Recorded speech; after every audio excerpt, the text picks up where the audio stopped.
তারা আল্লাহকে বাদ দিয়ে এমন কিছু ইবাদত করে যাদের জন্য না তিনি কোনো প্রমাণপত্র অবতীর্ণ করেছেন, আর না তারা নিজেরাই তাদের ব্যাপারে কোনো জ্ঞান রাখে।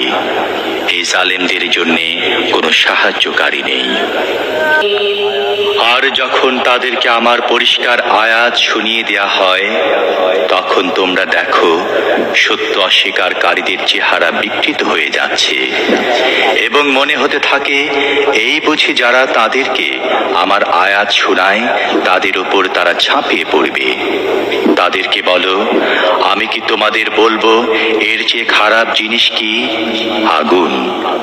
আল্লাহ এরই প্রতিশ্রুতি তাদের জন্য দিয়ে রেখেছেন যারা সত্য গ্রহণ করতে অস্বীকার করে, এবং তা বড়ই খারাপ আবাস।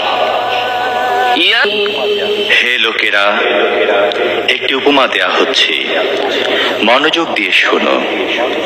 আল্লাহকে বাদ দিয়ে যেসব উপাস্যকে তোমরা ডাকো, তারা সবাই মিলে একটি মাছি সৃষ্টি করতে চায়।